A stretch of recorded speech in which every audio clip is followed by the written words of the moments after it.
Single dad came to fix the lights, but when he spoke fluent French, the CEO's jaw dropped. The lights in the 22nd floor boardroom of Whitmore Industries flickered once, twice, and then went completely dark. Margaret Whitmore, CEO of the multinational company, exhaled sharply and rubbed her temples. It was the third outage that week, and every time, it happened right before an important client meeting.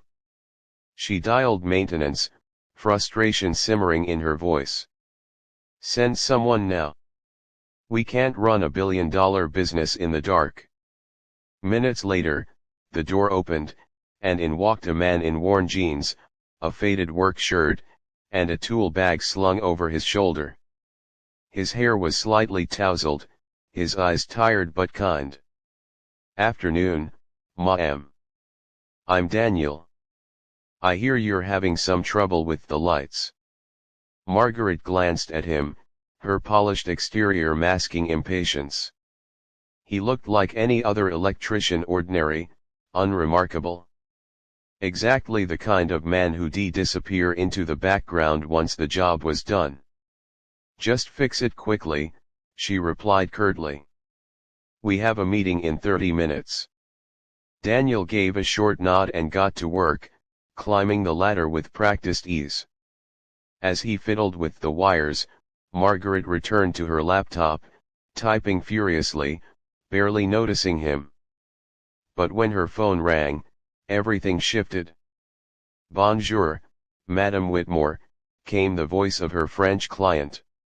Margaret froze. Her French was minimal at best. She tried, haltingly, "Oui, you, tres occupé aujourd'hui," but stumbled, her cheeks heating with embarrassment. From the ladder, Daniel spoke without looking up, his voice calm and smooth. "Elle voulait dire que nous sommes honors de votre appel et impatience de vous rencontrer très bientôt." Margaret's head snapped up. The words rolled off his tongue in flawless French, effortless and warm. Her client laughed delightedly on the other end. "Ah! Magnifique! I will see you soon." Click. Margaret just stared. You speak French?"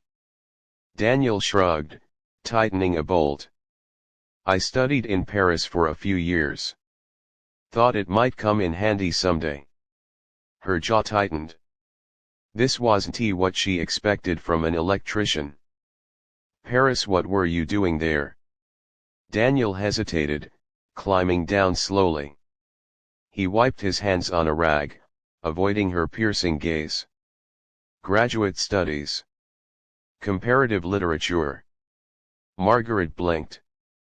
"You're telling me you have a degree from Paris, yet you fix lights?"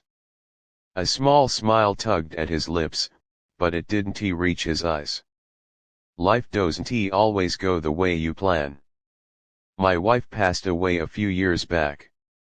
Got a little girl at home 7 years old.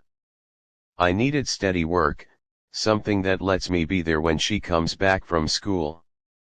This job, it keeps the lights on. Literally." For the first time, Margaret felt her impatience soften. His voice carried no bitterness, only quiet strength. The boardroom, once sterile, now seemed heavy with unspoken truths. Suddenly, the lights flickered, then shone brightly, steady and clear. Daniel smiled. "There you go. All fixed." Before Margaret could reply, the door burst open. Her assistant rushed in, flustered. "The clients from Paris have arrived early. They're waiting in the lounge." Margaret's chest tightened. She wasn't ready. Her French was nearly non-existent.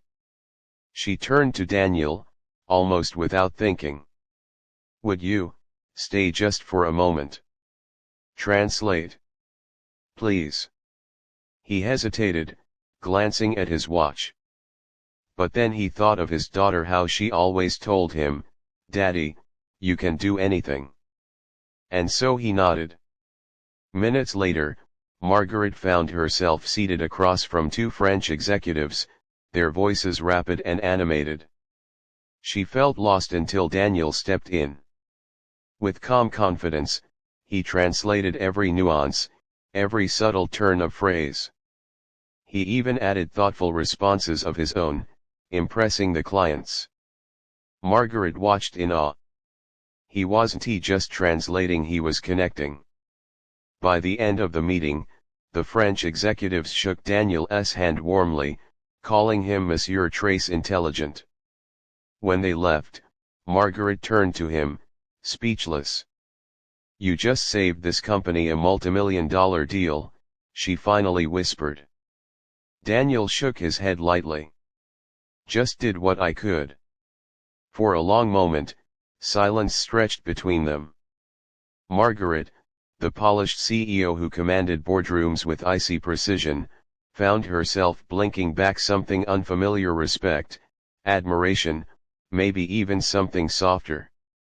As Daniel packed his tools, she caught herself saying, "Daniel, if you ever want something more, something that matches your talents, come see me. We could use someone like you here." He gave a small, grateful smile. "Thank you, ma'am.